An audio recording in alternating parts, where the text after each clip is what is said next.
You can feel it the moment you stop reacting. The room does not explode. Nothing dramatic happens. No one looks at you. No one acknowledges the shift. But something changes anyway. The air thickens. The pace slows. People begin choosing their words more carefully. Someone who was comfortable seconds ago suddenly feels slightly exposed. They do not know why. You do. This is not confidence. Confidence still wants feedback. This is calm. And calm does not ask. Most people misunderstand calm because they confuse it with comfort. They assume calm means relaxed, friendly, agreeable, easy to be around. That version of calm is not calm at all. It is compliance with good posture. It is emotional availability disguised as maturity. The calm that controls a room is something else entirely. It is containment. The calmest person in the room is not calm because nothing affects them. They are calm because they do not externalize what affects them. They do not discharge tension for the benefit of others. They do not rush to resolve uncertainty. They do not leak urgency when pressure appears. Everyone else does. The average person walks into a room already broadcasting. Their nervous system is scanning for rank and approval before anyone speaks. Their body is asking silent questions. Do I belong here? Am I respected? Am I safe? Where do I stand? That broadcast never turns off, and everyone else reads it instinctively. The calm person does not broadcast. This is where power quietly begins. Human beings are not guided by logic in social environments. They are guided by nervous systems seeking stability. When the emotional field is unstable, people look for something solid to orient around. Whoever provides that solidity becomes the reference point, not by force, by default. The calm person becomes the reference point because they are the only one not moving. Movement is information. Stillness is ambiguity. Ambiguity is dangerous to people who rely on feedback to navigate social space. Watch what happens when silence appears, an uncomfortable silence. Most people feel compelled to fill it. They speak not because they have something to say, but because silence creates pressure inside them. Talking releases it. That release feels like control, but it is not control. It is relief. Relief is addictive. Every time you relieve tension by speaking, explaining, joking, or reacting, you train your nervous system to equate movement with safety. Over time, you become unable to sit inside uncertainty without discharging it. You start reacting automatically. Automatic people are easy to move. The calm person breaks that loop. They feel the same pressure, the same internal tightening, the same urge to speak, but they do not obey it. They let the sensation exist without acting. This feels wrong at first. It feels unsafe. It feels like withholding something that should be given. That feeling is withdrawal. Most people are addicted to resolution, to being understood, to being aligned, to being seen as reasonable. The calm person stops paying for those comforts with behavior, and the room notices, not consciously, biologically. Machiavelli understood this long before modern psychology put words to it. He observed that men are governed not by truth, but by expectation. People act based on what they believe will happen next. When expectation collapses, behavior hesitates. Hesitation is where control shifts. The calm person collapses expectation. Others do not know how to move around them. They do not know what reaction they will get. They cannot predict tone, speed, or compliance. So they slow down. They become cautious. They begin watching instead of acting. Watching is effort.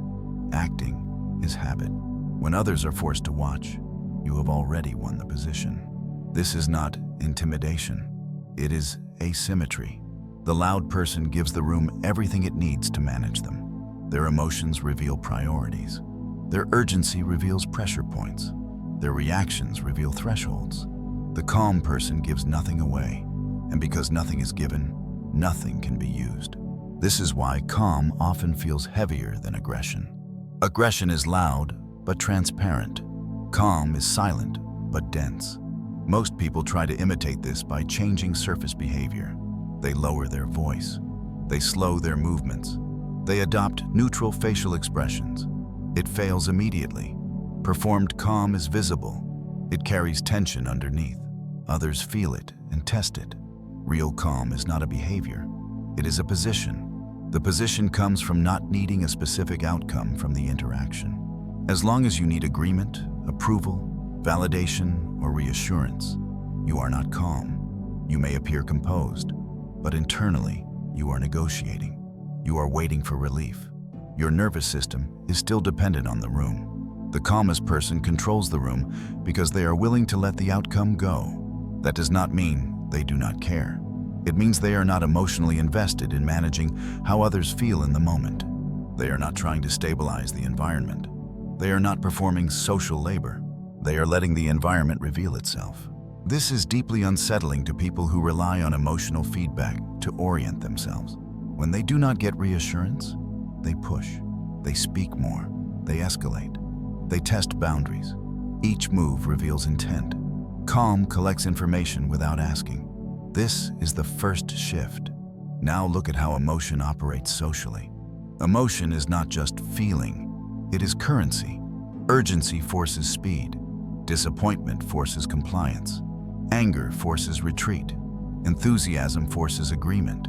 Most people spend this currency constantly without realizing it. The calm person does not spend. They still feel emotion, but they do not deploy it publicly. They do not allow it to shape the interaction in real time. They choose where emotion belongs. Private spaces, trusted relationships, internal processing, not the room. The room is not safe. The room is a field. Fields reward stillness. Watch arguments escalate. One person reacts emotionally, the other mirrors it. Volume rises. Stakes inflate. Control dissolves. The calm person ends arguments by refusing to mirror, not by de-escalating verbally, by not entering the loop at all. Emotion only works when it is reflected. When it finds no surface, it collapses back onto the center. This is why calm people are often labeled cold or distant. Not because they lack feeling, because they do not allow others to offload emotional labor onto them. Self-regulation is uncomfortable. People resent those who require it. And here is where many people break. They feel the social cost of calm. Fewer invitations, less casual warmth, subtle distance. They panic, they soften, they explain. They re-engage emotionally to restore comfort, and they hand control back. Calm only works if you allow some relationships to change. This is not cruelty, it is filtering. People who relied on your reactivity will drift. People who can tolerate ambiguity will adjust. This sorting is structural, not personal. At this stage, something begins to change internally. Emotional reactions start to feel inefficient. Not wrong, inefficient.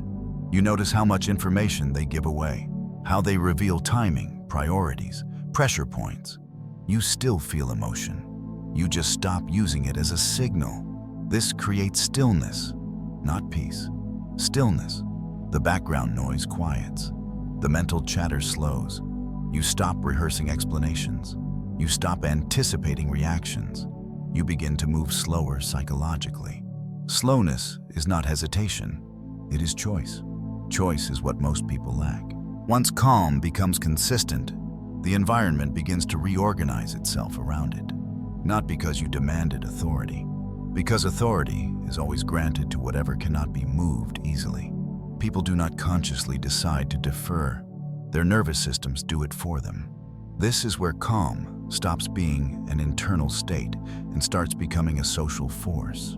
You notice it first in timing. People wait longer before speaking. Interruptions decrease. Questions become more careful. Requests become framed instead of assumed. These are not signs of respect in the emotional sense. They are signs of caution. Caution is more valuable than admiration. Machiavelli understood this clearly. Admiration creates expectation. Expectation creates pressure. Pressure invites performance. Performance leaks control. Caution slows behavior. Slowed behavior reveals structure. The calmest person in the room forces others to slow down. When people slow down, they think. When they think, they hesitate. When they hesitate, they lose momentum.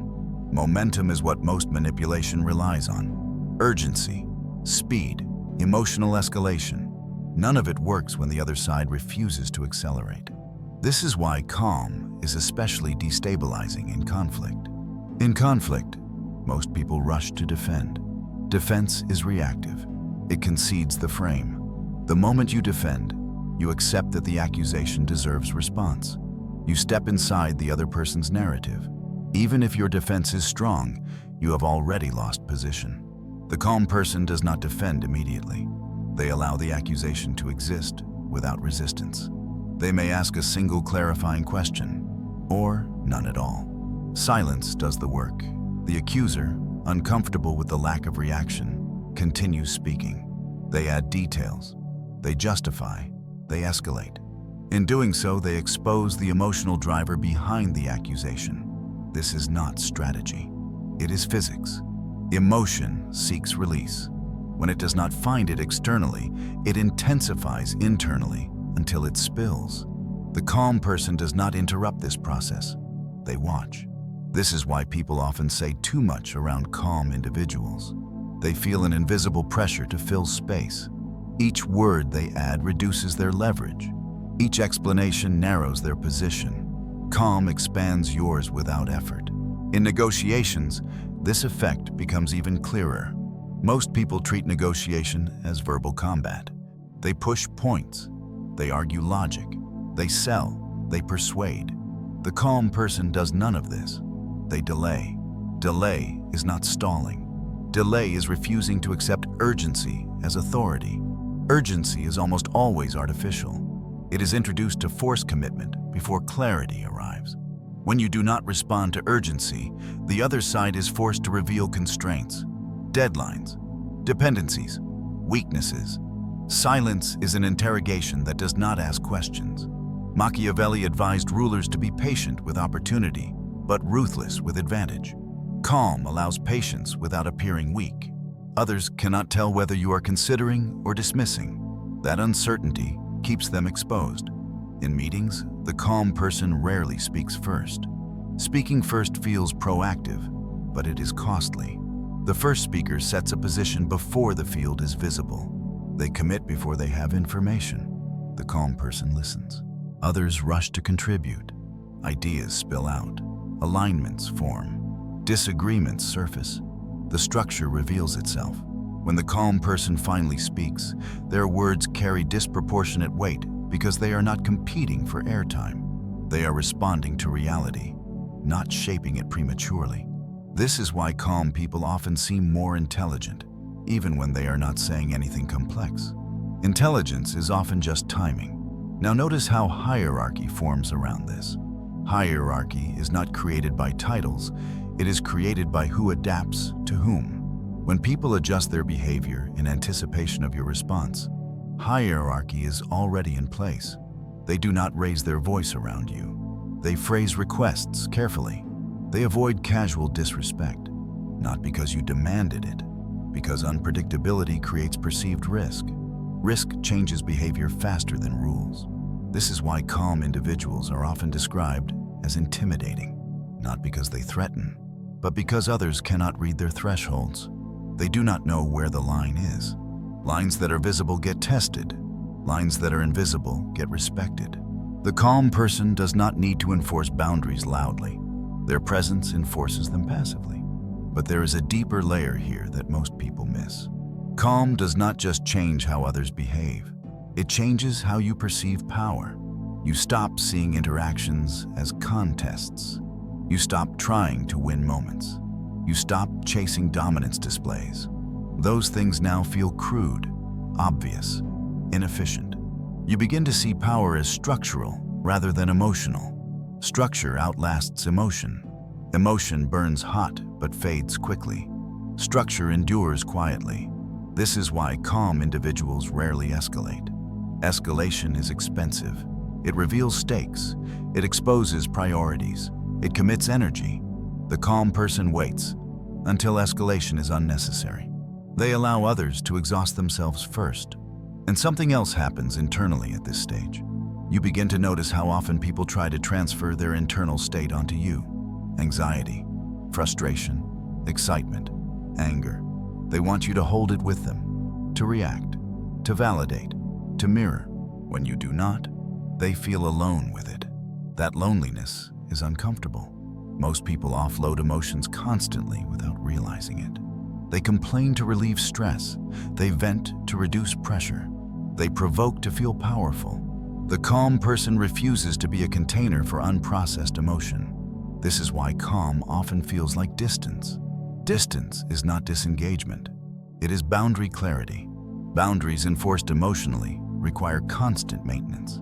Boundaries enforced through calm require none. This is where many people attempt to imitate power and fail. They try to be cold. They withdraw completely. They disengage socially. They mistake absence for control. Absence removes influence. Calm preserves influence while denying access.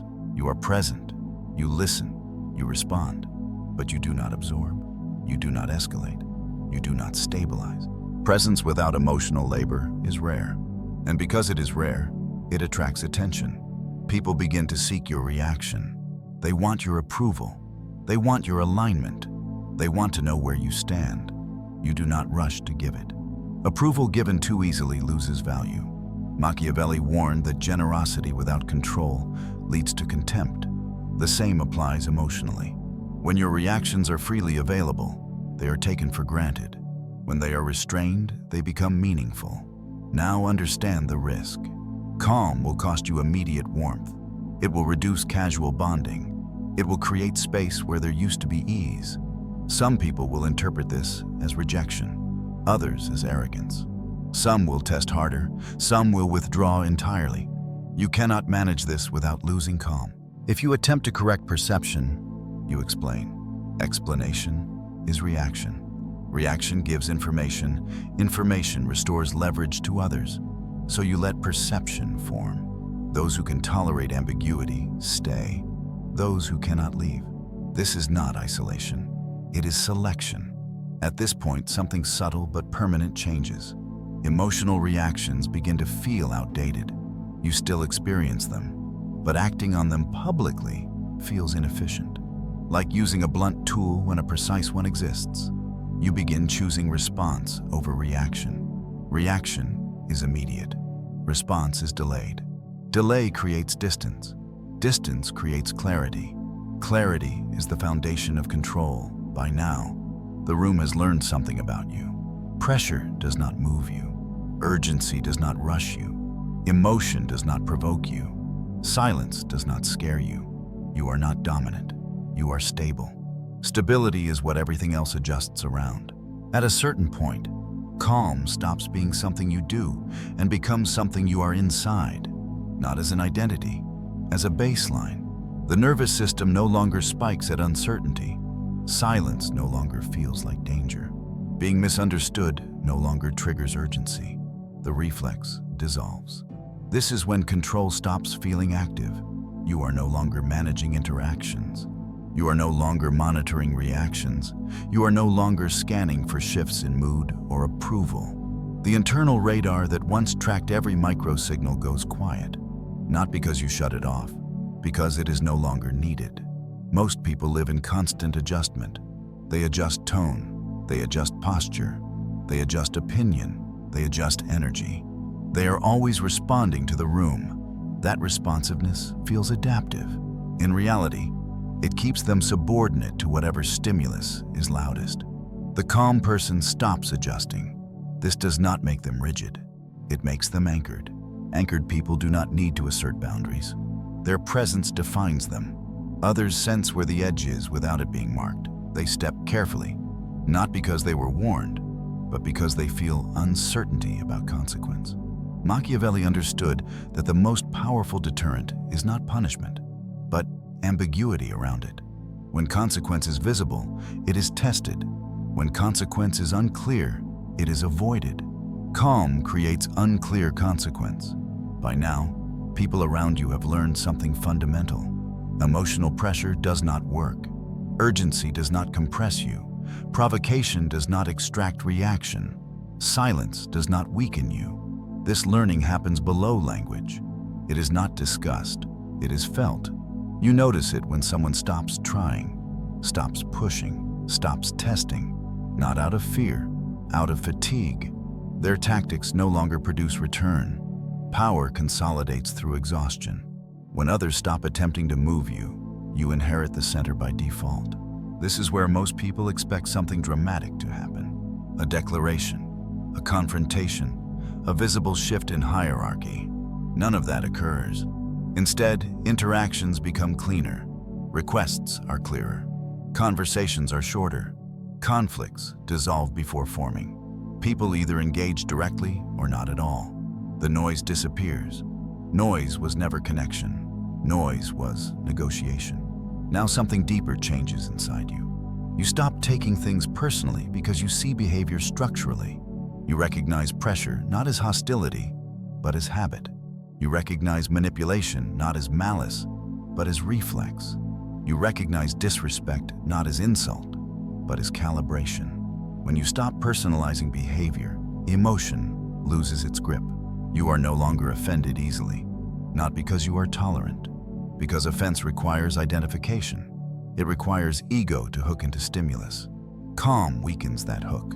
The ego used to rush forward to defend, to explain, to justify, to correct perception. Now it stays seated. This is not suppression. Suppression creates pressure. This is irrelevance. The stimulus no longer matters enough to move you. At this stage, reaction feels inefficient, like a waste of bandwidth. You begin to see emotional displays the way you see outdated tools.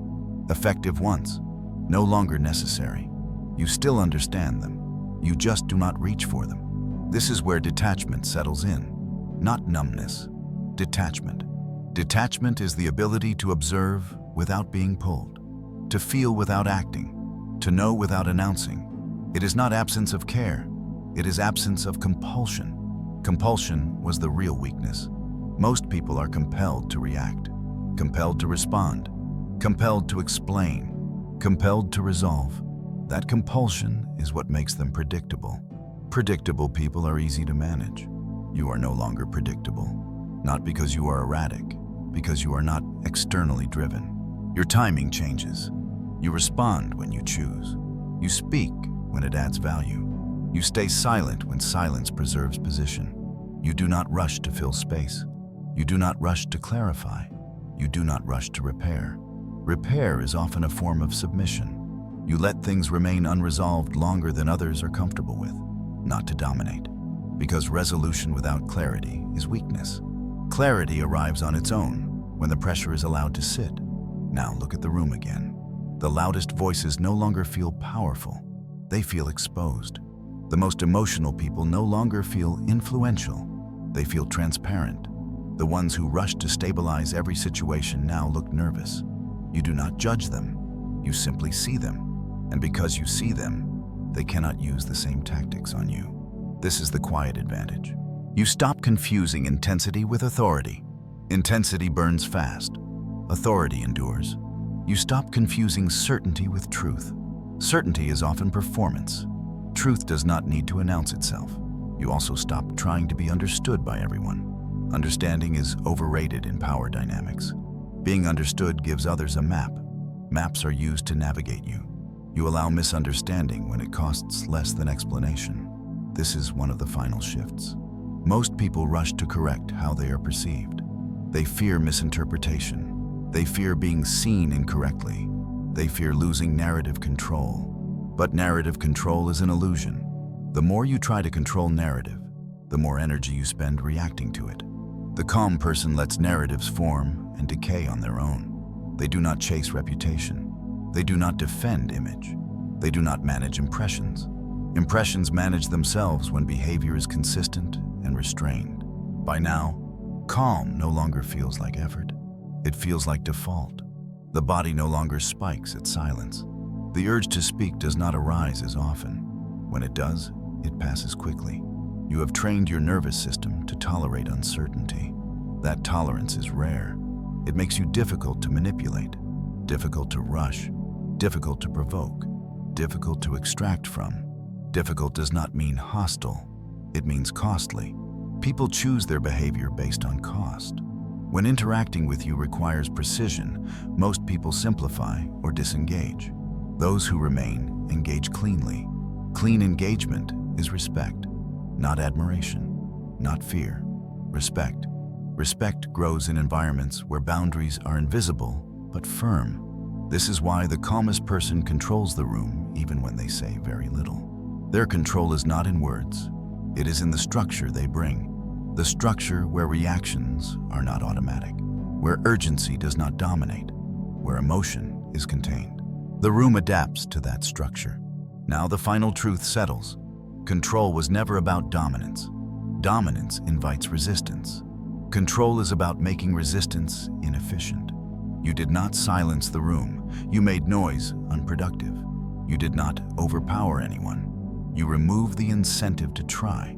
And because of that, nothing dramatic marks the end. There is no final confrontation, no moment of triumph, no visible victory, just a quiet internal stillness. A stillness where reacting emotionally feels primitive, where urgency feels obvious, where pressure feels dull, where silence feels complete. You are not detached from reality. You are no longer enslaved by it. And when you walk into a room now, nothing announces your presence. But everything adjusts anyway, not because you demand it, because you cannot be moved.